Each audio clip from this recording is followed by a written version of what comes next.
Hola Águilas, estamos en la semana número 2 del día viernes de nuestro estudio Nuestra Eternidad Segura. Nuestra lectura el día de hoy será en el capítulo 5 del libro de Juan, los versos del 1 al 47.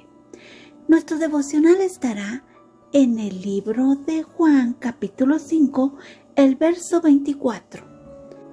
Y si tú ya tienes listas tus citas, entonces comenzamos. Y dice: Después de estas cosas había una fiesta de los judíos, y subió Jesús a Jerusalén. Y hay en Jerusalén, cerca de la puerta de las ovejas, un estanque, llamado en hebreo Betesda, el cual tiene 5 pórticos. En esos yacía una multitud de enfermos, ciegos, cojos y paralíticos, que esperaban el movimiento del agua, porque un ángel descendía de tiempo en tiempo al estanque y agitaba el agua, y el que primero descendiera al estanque, después del movimiento del agua, quedaba sano de cualquier enfermedad que tuviese. Y había ahí un hombre que hacía 38 años que estaba enfermo. Cuando Jesús lo vio acostado y supo que llevaba ya mucho tiempo así, le dijo: ¿Quieres ser sano? Señor, le respondió el enfermo, no tengo quien me meta en el estanque cuando se agita el agua, y entre tanto que yo voy, otro desciende antes que yo. Jesús le dijo: Levántate, toma tu lecho y anda. Y al instante aquel hombre fue sanado, y tomó su lecho y anduvo. Y era el día de reposo aquel día. Entonces los judíos dijeron a aquel que había sido sanado: Es día de reposo, no te es lícito llevar tu lecho. Él les respondió: El que me sanó, él mismo me dijo: Toma tu lecho y anda. Entonces le preguntaron: ¿Quién es el que te dijo: Toma tu lecho y anda? Y el que había sido sanado no sabía quién fuese, porque Jesús se había apartado de la gente que estaba en aquel lugar. Después le halló Jesús en el templo y le dijo: Mira, has sido sanado, no peques más, para que no te venga alguna cosa peor. El hombre se fue y dio aviso a los judíos que Jesús era el que le había sanado, y por esta causa los judíos perseguían a Jesús y procuraban matarle, porque hacía estas cosas en el día de reposo. Y Jesús le respondió: Mi Padre hasta ahora trabaja, y yo trabajo. Por esto los judíos aún más procuraban matarle, porque no solo quebrantaba el día de reposo, sino que también decía que Dios era su propio Padre, haciéndose igual a Dios. Respondió entonces Jesús y les dijo: de cierto os digo, no puede el Hijo hacer nada por sí mismo, sino lo que ve hacer al Padre, porque todo lo que el Padre hace, también lo hace el Hijo igualmente. Porque el Padre ama al Hijo y le muestra todas las cosas que Él hace, y mayores obras que éstas le mostrará, de modo que vosotros os maravilléis. Porque como el Padre levanta a los muertos y les da vida, así también el Hijo a los que quiere da vida. Porque el Padre a nadie juzga, sino que todo el juicio dio al Hijo, para que todos honren al Hijo como honran al Padre. El que no honra al Hijo, no honra al Padre que le envió. De cierto os digo, el que oye mi palabra y cree al que me envió, tiene vida eterna, y no vendrá a condenación, mas ha pasado de muerte a vida. De cierto os digo, viene la hora y ahora es cuando los muertos oirán la voz del Hijo de Dios, y los que la oyeren vivirán, porque como el Padre tiene vida en sí mismo, así también ha dado al Hijo el tener vida en sí mismo, y también le dio autoridad de hacer juicio por cuanto es el Hijo del Hombre. ¿No os maravilléis de esto? Porque vendrá hora cuando todos los que están en los sepulcros oirán su voz, y los que hicieron lo bueno saldrán a resurrección de vida, mas los que hicieron lo malo a resurrección de condenación. No puedo yo hacer nada por mí mismo. Según oigo, así juzgo, y mi juicio es justo, porque no busco mi voluntad, sino la voluntad del que me envió, la del Padre. Si yo doy testimonio acerca de mí mismo, mi testimonio no es verdadero. Otro es el que da testimonio acerca de mí, y sé que el testimonio que da de mí es verdadero. Vosotros enviasteis mensajeros a Juan, y él le dio testimonio de la verdad. Pero yo no recibo testimonio de hombre alguno, mas digo esto para que vosotros seáis salvos. Él era antorcha que ardía y alumbraba, y vosotros quisisteis regocijaros por un tiempo en su luz. Mas yo tengo mayor testimonio que el de Juan, porque las obras que el Padre me dio para que cumpliese, las mismas obras que yo hago, dan testimonio de mí, que el Padre me ha enviado. También el Padre que me envió ha dado testimonio de mí.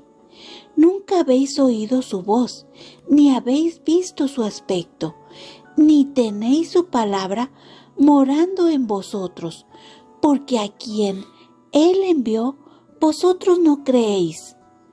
Escudriñar las Escrituras, porque a vosotros os parece que en ellas tenéis la vida eterna, y ellos son las que dan testimonio de mí.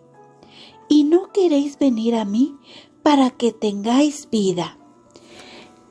Gloria de los hombres no recibo, mas yo os conozco que no tenéis amor de Dios en vosotros. Yo he venido en nombre de mi Padre, y no me recibís. Si otro viniere en su propio nombre, a ese recibiréis. ¿Cómo podéis vosotros creer? Pues recibís gloria los unos de los otros, y no buscáis la gloria que viene del Dios único. No penséis que yo voy a acusarlos delante del Padre. Hay quien os acusa, Moisés, en quien tenéis vuestra esperanza, porque si creyeseis a Moisés, me creyeres a mí, porque de mí escribió él. Pero si no creéis a sus escritos, ¿cómo creeréis a mis palabras? Amén. Palabras claves. De cierto, el que oye mi palabra, cree vida eterna, condenación. El capítulo de hoy está dividido en 3 indicaciones. En los versos del 1 al 18, observamos que el verso 1 nos informa que había una fiesta de los judíos. El libro de Juan es especial en esto. Nos trae en tiempo lo que estaba sucediendo y en dónde estaba Jesús. ¿Y qué estaba sucediendo en ese momento en donde él se encontraba? También podemos aprender de las tradiciones de Israel. Estas fiestas son indicativo para poder comprender las Escrituras y en especial el libro de Juan.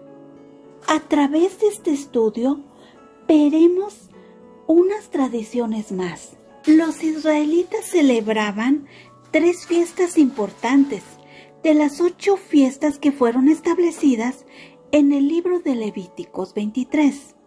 Estas fiestas eran una de las 3, donde tienen que subir a Jerusalén. En el verso número 2 observamos que cerca de las ovejas se encontraba un estanque que tenía 5 pórticos, 5 lugares, 5 espacios. Y bueno, como en estudios anteriores, los israelitas consideran el número 5 como algo incompleto, algo que le falta, como a la mujer samaritana. Este lugar, el estanque, se llamaba Bet-Gesed, que significa en hebreo la casa de la gracia de Dios. La palabra Gesed significa aquello que Dios provee. Bet-Gesed en hebreo o Betesda en español. En el verso 3 nos informa que se encontraban muchas personas enfermas con diferentes deshabilidades. Observamos que todas estas personas necesitaban ser sanadas y que todas estaban enfermas de diferentes formas. Necesitaban ser restauradas. Todas esperaban ser la primera para llegar al estanque cuando se moviera el agua. En el verso número 4 nos explica qué esperaban todas. Esperaban por el ángel, que era el que se encargaba de mover esta agua. Y dice aquí que lo hacía de tiempo en tiempo, así que era por temporadas, que solo una persona podía sanarse cuando el ángel moviera el agua. En los versos del 5 al 13 observamos a un hombre. Este hombre era paralítico. Este hombre tenía 38 años de ser paralítico, de estar enfermo. Estaba ahí por mucho tiempo. No tenía nadie que lo arrimara cuando se movía el agua, así que todos llegaban antes que él. Observamos los obstáculos que veía este hombre. También observamos lo que Jesús le dijo. Él le ofreció ser sanado. Lo instruye, lo lleva por el camino, le dice, levántate, es acción de fe, toma tu lecho, es trabajo, y anda, es instrucción. Se refiere a que camine en la palabra, en la ley. Observamos que este hombre fue sanado. También observamos un indicativo de que aquel día era un día de reposo, era sábado, lo cual en los siguientes o en los últimos versos veremos qué causó esto. En los versos del 10 al 13 observamos que los judíos cuestionaron al hombre, y esto era porque él llevaba su lecho y esto era un indicativo de trabajo. Ellos no se preocuparon porque él tuviera 38 años sin poderse mover. Ellos no se preocuparon por esa condición que él tenía, solo porque él iba cargando esa cama y para ellos representaba lícito, de acuerdo a las recomendaciones de los ancianos religiosos. Observamos que esto fue un motivo para seguir a Jesús. Un conflicto o un problema.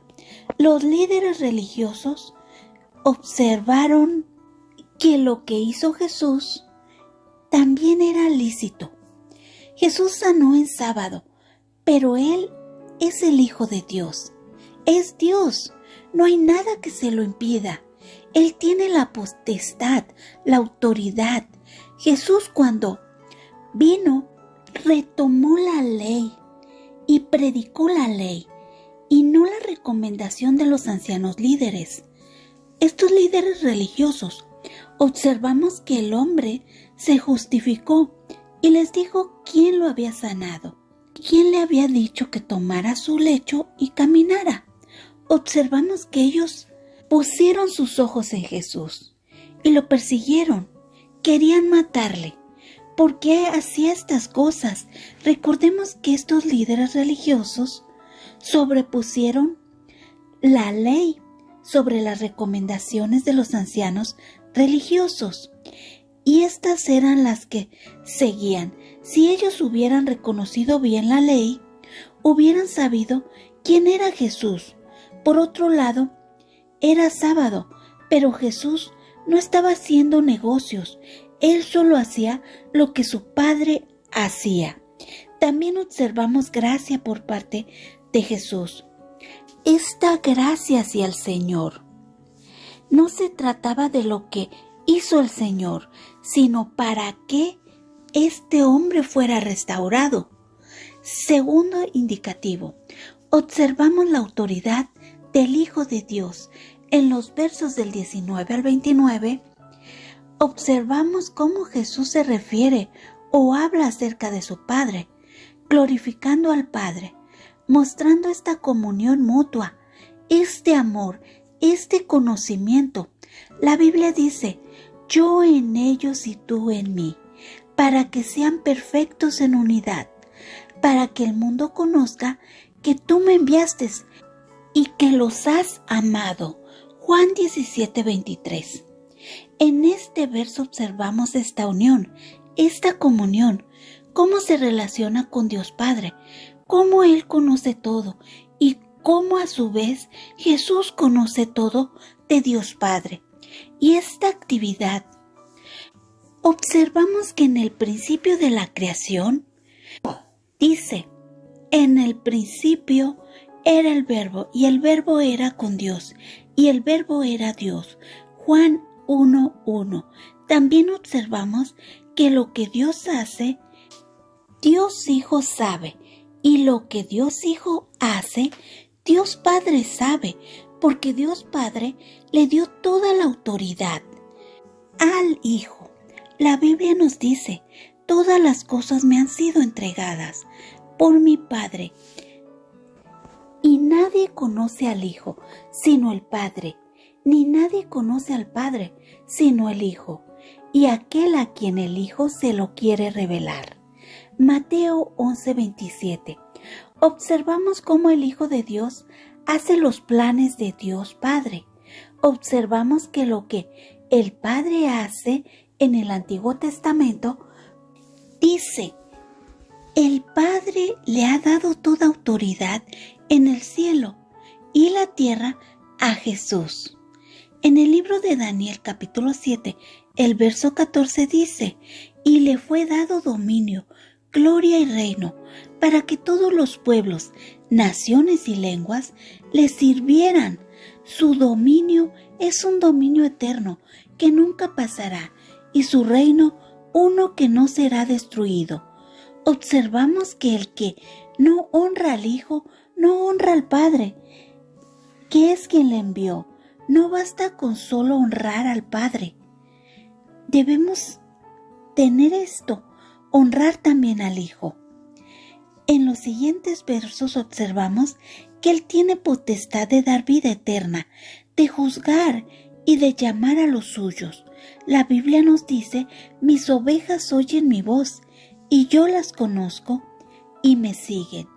Yo les doy vida eterna y no perecerán jamás, ni nadie las arrebatará de mi mano. Juan 10:27 y 28. También dice, he aquí yo estoy a la puerta y llamo. Si alguno oye mi voz y abre la puerta, entraré a él y cenaré con él y él conmigo. Apocalipsis 3:20. En los versos del 30 al 47, observamos que Jesús hace la voluntad del Padre y juzga como vio, y su juicio es verdadero. Observamos que trae testimonio del Padre, y ese testimonio es verdadero, que el Padre lo envió, así que viene a llevar a cabo los planes del Padre, y da testimonio de Dios. Trae testimonio de arriba. Si rechazas el testimonio de Jesús, rechazas al Padre. La Biblia dice, Todo aquel que niegue al Hijo tampoco tiene al Padre. El que confiese al Hijo tiene también al Padre. Juan 2, 23 y 24. Hoy el estudio me hace reflexionar en la gracia de Dios, en esa gracia y restauración que su Hijo Jesús impartió en Bet-Hesed, en esta misericordia y amor por esta persona que estaba enferma por más de 38 años, mostrando esa compasión por este hombre. Reflexiono en Jesús, en cómo hacía lo que el Padre, en cómo fue diligente y fue a hacer los planes del Padre. Reflexiono en la gracia para este hombre, en la gracia para nosotros, en el regalo de la salvación. Reflexiono en quien tiene al Hijo, tiene al Padre, y quien rechaza al Hijo, rechaza al Padre. ¿Estamos valorando la gracia que nos ha dado Dios? ¿Estamos valorando la salvación a través de su Hijo Jesucristo? Oremos. Amado Padre Eterno, gracias por tu palabra hoy. Gracias, Padre, por este lugar simbólico, pero importante, donde tu gracia alcanzaba al desvalido. Gracias por mostrarnos que como ellos, nosotros también venimos a ti, desvalidos, necesitados de esta gracia. Gracias porque como ellos y como este estanque que se llamaba Bet-Hesed, que significaba la casa de la gracia de Dios, nosotros también venimos a tu casa por esta gracia que nos impartiste a través de tu Hijo Jesucristo, quien pudo restaurarnos y quien pudo reconciliarnos contigo y quien pudo proveer para nuestra salvación y quien pudo proveer para esta comunicación contigo. Gracias, Padre, porque le diste a tu Hijo toda la potestad en los cielos y en la tierra y debajo de ella y en el mar. Gracias, Padre, porque Él es justo. Gracias, Padre, por su misericordia, por su gracia, porque nos rescató cuando estábamos muertos en pecado. Gracias por guiarnos a tu Hijo, por dar testimonio de Él en las Escrituras, por permitirnos ser testigos de Él. Ayúdanos, Padre, a ser testigas de tu obra. Ayúdanos, Padre, a separarnos para ti, a honrarte, a servirte. Te lo pedimos en el nombre sea de tu Hijo, Cristo Jesús. Amén. Ahora sí, vayamos a nuestro devocional de ADG. Hemos llegado al final de la semana. Hemos aprendido que Dios nos dio el mejor regalo a través de su Hijo Jesús. Nos dio la vida.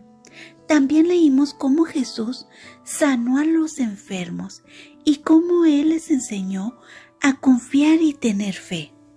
La fe es creer en Dios, que existe, que es el único Dios y que envió a su Hijo Jesús a salvar al mundo.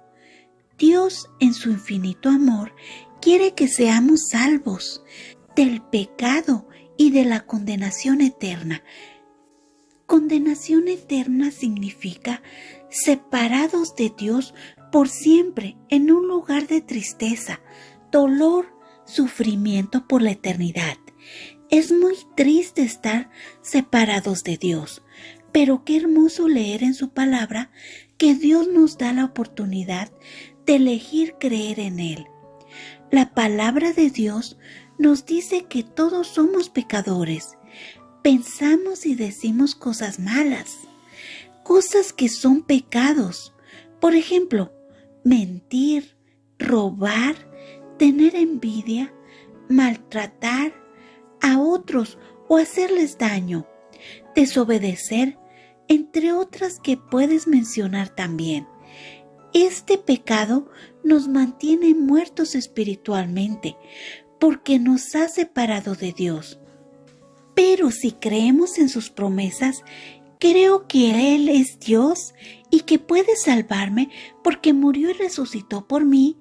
Dios limpiará mi corazón y me da el regalo de la vida eterna.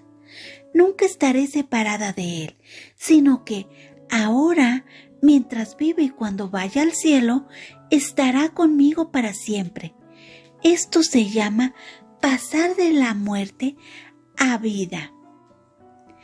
Gracias, Dios, por darnos vida cuando estábamos muertas en nuestro pecado. Amén. Gracias, Dios los bendiga. Abajo de este video pueden dejar su audio, su video o su escrito del estudio del día de hoy. Nos vemos mañana. Gracias.